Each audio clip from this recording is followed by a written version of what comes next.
종료주일로 지키고 있습니다. 예수님께서 3년의 생애를 다 마치시고 이제 죄인을 구원하기 위해서 십자가를 지시려고 예루살렘으로 들어가신 날을 이제 종료주일이라고 얘기합니다. 어린 나귀를 타고 예루살렘에 들어가셨을 때 많은 사람들이 모여 있었습니다. 수백만의 사람들이 모여서 예수님이 들어오시는 것을 환영하고 있습니다. 어떤 사람은 겉옷을 깔아서 길에 펼치고 또 수많은 사람들은 종려나무 가지를 꺾어서 호산나 다윗의 자손이여 하면서 예수님을 열렬히 환영을 했습니다. 그래서 이 군중들의 찬양과 또 함성 소리가 얼마나 큰지 10절 말씀에 보면 온 성이 소동했다라고 그렇게 기록하고 있죠. 마치 지진이 난 것처럼 들썩들썩거렸다는 거지요. 사람들이 종려나무 가지를 꺾고 예수님을 환영한 것을 기억하고 기념하면서 그래서 종료주일이라 부르면서 오늘부터 시작되는 고난주간이 한 주간 동안 있게 되겠죠. 우리가 종료주일을 맞이하면서 또 한 주간 고난주간에 동참하면서 여러 가지 많은 생각들을 가져야 될 것입니다. 주님의 고난이 어떤 의미인지를 묵상하고 또 경건하게 지내야 되겠죠. 절제도 하고 또 여러 가지 행동에 조심도 해야 되겠죠. 그렇게 한 주간 지나면서 우리는 부활에 대한 소망을 가지고 있다가 예수님이 부활하신 아침에 새벽부터 촛불을 들고 예배하고 또 함께 감사하며 찬양하고 오후에는 계란을 가지고 부활의 소식을 전하게 될 것입니다. 특별히 이번 한 주간 동안은 여러분 매해 예수 믿는 순간부터 매해 똑같은 종료주일 고난주간 이렇게 지내는데 그냥 의미 없이 생각 없이 지내는 것이 아니라 정말 종료주일 그리고 고난주간에 도대체 어떤 것을 묵상해야 될지 좀 깊이 마음을 가다듬고 생각하시고 그래서 이번 고난주간이 그저 옛날같이 작년같이 의미 없이 보내는 것이 아니라 정말 주님의 십자가의 고난의 의미를 내 마음에 새기고 주님이 우리에게 말씀하신 그 말씀대로 그리스도의 남은 고난을 교회를 위해서 내 육체에 채우는 아름다운 수고도 하여서 하나님께 칭찬과 영광을 받는 우리 모두가 되기를 주의 이름으로 축복합니다. 그러기 위해서 여러분들 이 고난주간을 시작하는 종료주일에 깊이 자주 묵상해야 될 묵상의 내용이 있습니다. 저는 오늘 본문을 통해서 두 가지를 여러분들에게 말씀드리고 함께 깊은 묵상으로 나아가기를 원합니다. 첫 번째는 주님 앞에서 나는 어떤 사람인가라는 것입니다. 유대인 역사학자인 요세푸스는 6월절에 모인 사람들의 수가 수백만, 즉 200만에서 300만 정도 된다라고 기록하고 있습니다. 여러분 200만 명이 호산나 다윗의 자손이요 찬송하리로다 이렇게 찬양하는 소리가 어느 정도 클 거라고 생각합니까? 소동, 지진이 날 정도로 들썩들썩할 것을 우리가 상상해 볼 수 있지요. 아마도 예루살렘 성이 무너지지 않을까 하는 염려도 할 정도로 굉장히 큰 소리로 호산나라고 부르죠. 근데 여러분 그런 환호 속에서 예수님의 모습은 어떻습니까? 어리둥절해서 좌우를 들어보는 그런 모습도 아니고 자신을 향해서 소리 지르는 그 환호 소리에 감격해서 우쭐해한 모습도 아니고 묵묵히 어린 나귀 새끼를 타고 예루살렘 성 안으로 들어가시고 있다라는 거죠. 아무 얘기하지 않습니다. 그것은 지금의 환호 소리가 잠시 후 며칠 후면 비난과 저주의 소리로 바뀔 것을 알고 계시기 때문이고 이 길이 환호받는 길이 아니라 저주받는 길이고 죽음의 길이라는 것을 아시기에 묵묵히 이 길을 나귀를 타고 들어가시고 계시는 거죠. 예수님이 들어가시는 곳은 갈릴리가 아닙니다. 예루살렘입니다. 예루살렘은 평화의 도시라는 뜻을 가지고 있습니다. 예루, 도시, 살렘, 평화, 샬롬에서 나온 단어이기 때문에 평화입니다. 그러니까 평화의 도시라는 거죠. 하나님께서 다윗을 통해서 예루살렘을 수도로 정하고 그리고 하나님의 임재가 있는 성전을 중심으로 해서 거룩한 도시로 만들고 이스라엘 백성들은 성전이 있는 예루살렘이야말로 유일한 거룩한 도시, 자랑스러운 도시로 그렇게 생각했습니다. 그렇지만 예루살렘이 이름 그대로 평화하여 거룩한 도시가 아니라는 거죠. 이름은 그럴지 모르지만 그들의 속에는 더러움과 거짓과 부정과 부패가 있는 위선과 거짓의 도시라는 겁니다. 예수님이 들어가신 예루살렘은 평화의 도시가 아니라는 거죠. 위장된 죄악의 도시라는 것이고 그것을 지금 드러내시려고 하는 겁니다. 성경 언어학자 중에 이 마태복음에 예루살렘을 썼을 때 예루살렘이라고 기록하지 않고 이 원어에 보면 예루살리마라는 단어를 씁니다. 예루살리마라는 말은 예루살렘 평화의 도시야 별 볼 일 없는 것, 이런 비난과 비웃음의 의미로 쓰여졌다라고 얘기합니다. 예루살렘이 아니라 예루살리마라는 단어를 씁니다. 마태는 그렇게 기록하고 있어요. 예루살렘이라고 쓰지 않고 예루살리마라고 써요. 그 의미는 지금 예수님께서 예루살렘으로 들어가시는 그 도시가 평화, 거룩, 하나님의 임재가 있는 유일한 거룩한 도시가 아니라 죄악으로 점철되어 있는 그런 거짓의 도시라는 것을 얘기하고 있는 거지요. 이 말이 과연 맞을까? 오늘 여러분들 11절까지 읽었습니다만 12절부터 쭉 읽어 내려가다 보면 그 의미와 맥을 같이 하는 내용들이 기록되어 있어요. 예수님이 예루살렘에 들어오셔서 가장 먼저 한 것은 뭡니까? 성전을 청소하신 것입니다. 제사에 드려질 제물을 바꾸는 사람, 환전하는 사람들이 있었습니다. 그들 뒤에는 제사장과 서기관들이 배경이 되어져서 돈을 받고 그렇게 일을 봐줬죠. 디아스포라, 즉 해외에 나가 있는 동포들이 유월절 절기를 찾아서 올 때 그들은 반드시 하나님께 드릴 제물을 가지고 오고 그 다음에 성전세를 반세계를 내게 되어 있습니다. 그런데 그들이 가져온 제물은 끌고 오다 보니까 눈 빠지고 다리 절고 상처난 흠 있는 제물이기에 흠 없는 제물을 바꾸기 위해서, 바꿔서 드리기 위해서 성전의 입구에 이렇게 제물을 바꿔주는 사람들이 생겨났죠. 아무나 할 수 없는 거예요. 그래서 제사장들의 허락을 받고 돈을 제사장들에게 주고 그 일을 하게 됐죠. 돈이 오고 갔습니다. 해외에서 쓰던 돈을 그대로 드릴 수 없고 반드시 세겔로 들어야 되기 때문에 동전을 환전하는 환전소가 생겨나게 됐습니다.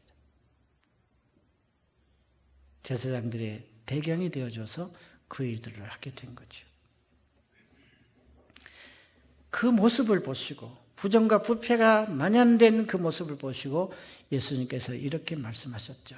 우리가 읽지 않았지만 13절에 기록되어 있어요. 우리 같이 읽어볼까요? 시작. 그들에게 이르시되 기록된 바 내 집은 기도하는 집이라 일컬음을 받으리라 하였거늘 너희는 강도의 소굴을 만드는도다. 아멘. 여러분, 이렇게 말씀하시고 성전을 뒤엎으셨죠. 상을 뒤엎으시고 채찍을 들어서 내쫓으시는 그런 성전을 정결하게 하셨습니다. 그 다음에 잎은 무성하나 열매가 없는 무화과를 저주하시고 말라버리게 하셨습니다.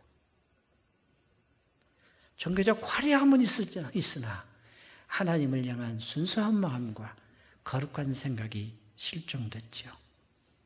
부패와 부정으로 가득 채워진 예루살렘, 거기에 살고 있는 사람들을 지적하고 있는 거죠.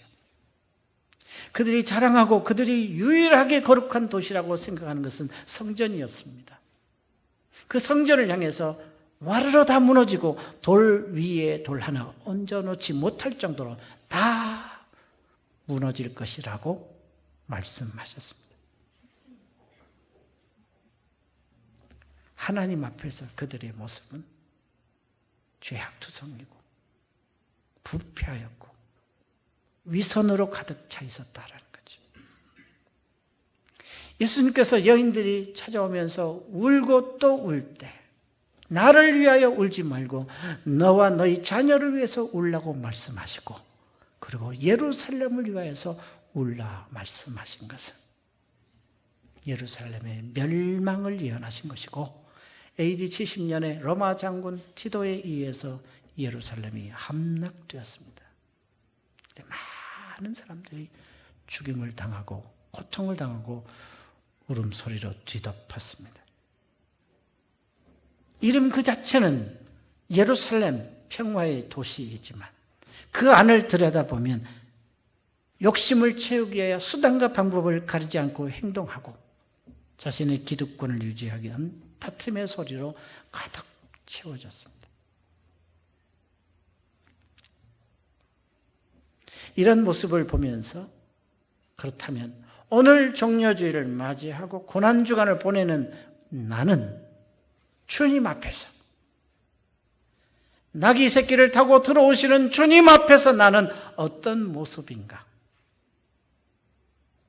내가 하나님의 백성이고 목사고 장로고 권사고 집사라는 성가대원이라는 직분을 가지고 하나님 보시기에 아름답게 섬긴다고 하고 사람들이 나를 볼 때 정말로 좋다라고 얘기하지만 아무도 알지 못하는 마음속에 깊은 곳에 거짓과 부패와 더러운 생각으로 가득 차 있지는 않은가?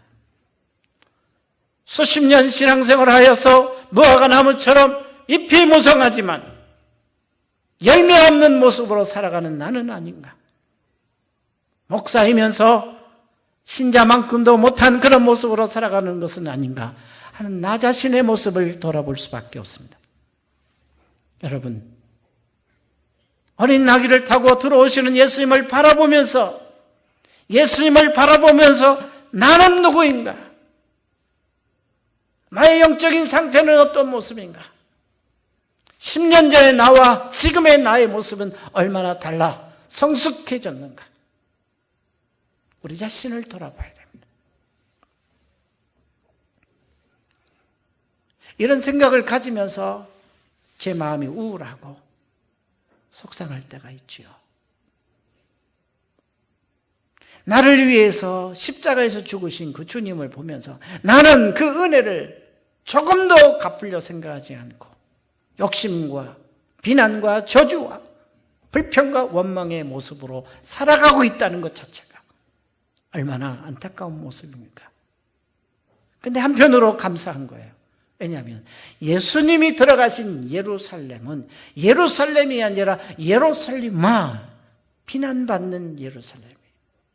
부정과 부패와 비난과 그리고 불평과 원망이 가득한 이기적인 욕심으로 가득 찬 예루살렘, 흠과 허물이 많은 자기 백성을 구원하기 위하여 묵묵히 들어오셨다는 거죠. 정죄하지도 않으셨고 묵묵히 어린 나귀 새끼를 타고 들어오시는 주님, 참된 예루살렘으로의 회복을 위하여 자신을 내어주시기 위하여 오시는 그 주님, 그 주님이 2000년 전에 예루살렘을 향하여 들어오셨다면 지금 이 순간 예수님께서 나의 부패한, 나의 무능한, 나의 더러워진 마음에 찾아오시고 계신다는 것이죠. 그래서 감사한 거예요. 여러분, 주님이 의인을 위해서 오신 것이 아니라 저와 여러분 함께 죄를 짓고 죄를 양산해내는 공장 같은 나를 위해서 오셨다는 것은 얼마나 감사한지 몰라요.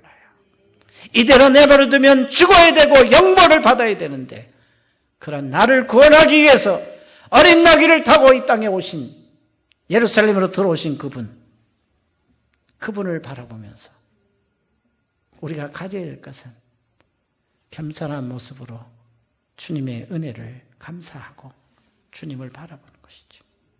여러분, 이 한 주간 동안뿐만 아니라 평생 예루살렘에 들어오시면서 나귀를 타고 묵묵히 자신의 길을 걸어가시고 죽으러 가시는 그 주님 바라보면서 주님 앞에서 늘 겸손으로 살아가는 우리 모두가 되기를 주의 이름으로 축원합니다. 두 번째는 그 주님 앞에서 나는 무엇을 하고 있는가? 예수님께서 나귀 새끼를 타고 예루살렘으로 들어가실 때 온 사람들이 소동하며 정류나무 가지를 꺾어 흔들며 외친 것은 호산나였어요. 우리를 구원하소서, 여호와여 우리를 구원하소서. 이것이 그들의 외침이었어요. 찬양이었어요. 그러나 그 호산나의 환호는 며칠이 지나지 않아 예수님을 십자가에 못 박으라는 분노의 함성으로 바뀌었습니다. 그들이 겉옷을 벗어서 예수님이 가시는 길에 깔아드렸던 그 모습은 더 이상 없고 예수님을 향해 침뱉고 초롱으로 바꾸었습니다. 정려나무 가지를 들고 환호했던 그 모습은 채찍으로 바뀌었습니다. 정려나무 가지 대신 채찍을 들었어요. 그리고 그 손으로 가시관을 만들어 예수님의 머리에 씌웠습니다. 이들의 모습은 겉으로 보기에는 처음에는 택한 백성의 모습이었지만 시간이 지나면서 자신들이 원하는 것이 이루어지지 않았을 때 영락없이 불신자였고 저주하는 자로 바뀌었습니다. 여러분, 이런 모습들을 보면서 2000년 전에 그들이 이런 모습이었다면 2000년 후에 종려주의를 지키는 나는 어떤 모습일까? 아니, 내가 2000년 전에 예수님이 예루살렘에 입성하실 때 그 현장에 있었다면 나는 어떤 모습으로 어떤 역할을 하였을까? 자기 자신을 돌아봐야 될 것이고, 아니 2000년 전에 돌아가지 않더라도 지금 이 순간 나는 주님 앞에서 무엇을 하고 있는가? 빌라도처럼 자신의 위치를 지키기 위해서 불의를 정의로 둔갑시키고 있지는 않습니까? 자신의 죄악을 숨기고 사람들을 부추겨서 예수님 죽이는 데 앞장섰던 유대 종교 지도자들 모습처럼 자신은 죄인인데 감추고 다른 사람을 정죄하고 죽이는 일에 앞장서 있지는 않습니까? 이기적인 욕망이 충족되지 않자 군중 심리에 휩쓸려서 예수를 십자가에 못 박으러 말았던 그런 사람들처럼 나도 내 욕심이 채워지지 않고 내가 원하는 것이 이루어지지 않자 하나님 믿어도 소용없다라고, 교회 다녀봐야 쓸데없다라는 생각이 슬그머니 내 마음속에 자리 잡고 있지는 않습니까? 예수님을 십자가에 못 박는 잔인한 로마 병사는 아닐지라도 나도 모르게 예수님을 십자가에 또다시 못 박고 있는 불신과 불의한 모습은 내게는 없습니까? 스승으로 주님으로 저는 그리스도시여 살아계신 하나님의 아들입니다라고 고백했던 제자들, 죽음의 위기 속에 그들은 숨어서 두려워 떨고 있었는데 혹시 사람들이 내가 예수 믿는 것 웃을까 봐, 내가 예수 믿는 것 비난할까 봐 숨어서 예수 믿는 그런 비겁장의 모습으로 한 주간 지내오시지는 않았습니까? 그래도 그 중에 끝까지 눈물로 예수님을 따라왔던 몇 명의 여인들도 있었습니다. 우리의 눈물은 누구를 위한 눈물이고 어떤 이유로 눈물을 흘립니까? 사실 이런 사람들, 예수님이 십자가 못 박히는 사건, 그 언저리에 언급되어 있는 이 모든 사람들, 몇 명의 여인들 빼놓고는 다 공통점이 있어요. 욕심입니다. 빌라도를 비롯해서 모든 사람들이 다 욕심에 빠져 있습니다. 그 욕심이 채워지지 않자, 자신의 욕망이 채워지지 않자 예수님은 못 박으라고 얘기하는 거죠. 사실 지금 호산나 호산나 불렀던 이 사람들의 호산나는 자신의 욕심을 채워달라는 호산나였습니다. 2000년 전에 호산나 부르면서 여호와여 우리를 구원하소서, 우리를 구원하소서라고 하는 사람들의 외침은 내 요구를, 내 욕망을 채워달라는 소리였습니다. 그때 그들의 호산나와 오늘 우리가 드리는 호산나와 어떤 차이가 있습니까? 우리도 하나님을 향하여서 호산나 불러야 됩니다. 나를 죄악에서 구원해 주십시오. 질병에서 구원해 주십시오라고 기도해야 됩니다. 질병의 아픔으로부터 구원해 달라는 호산나의 외침은 필요합니다. 정말 그 마음이 나의 욕심에서 나오는 것입니까? 직장에서 승진과 사업의 번성과 그리고 자녀의 앞날의 형통함을 위해서 호산나 호산나 부르고 있습니까? 우리가 부르는 호산나는 2000년 전에 그들의 호산나와 차이가 있어야 되고 달라야 되지만 깊이 여러분의 내면을 들여다보시고 살펴보십시오. 나의 욕심을 채우기 위한 호산나라면, 나의 욕망을 채우기 위한 기도라면, 나의 욕망을 채우기 위한 호산나라면 그들과 다른 바 없다라는 거지. 주님 앞에서 나는 무엇을 하고 있습니까? 이 시간 예배하는 이 시간에 내 마음은 누구를 향해 있습니까? 겸손하게 나귀 새끼를 타고 들어오시면서 한 주간 동안 버림받고 외면당하시면서 저와 여러분들 위해서 십자가 지신 주님 바라봐야 될 터인데 순수하지 않고 겸손하지 않고 감사한 마음 없이 주님 바라보고 한 주간 지난다면 나도 모르게 또다시 우리는 예수를 십자가에 못 박는 어리석은 행동을 하게 되는 것이죠. 여러분, 나를 위해서 십자가 지신 그 주님 바라보며 거룩한 부담을 갖기를 바랍니다. 때로는 음식과 취미와 오락과 이런 것들을 절제하시고 욕심과 욕구, 언어와 감정을 절제할 수 있는 그런 삶을 한 주간 동안 살아가시길 바랍니다. 이기심으로 가득 찬 호산나가 아니라 겸손과 감사의 마음으로 호산나를 부르기를 주의 이름으로 축원합니다. 무기력한 사람들이 아니라 주가 쓰시겠다 할 때 기꺼이 나귀 새끼를 내어드리고 위험을 무릅쓰고 예수님을 장사 지낸 니고데모와 아리마대 요셉처럼 주님의 역사의 한모통일을 감당하는 저와 여러분들 되기를 주의 이름으로 축원합니다.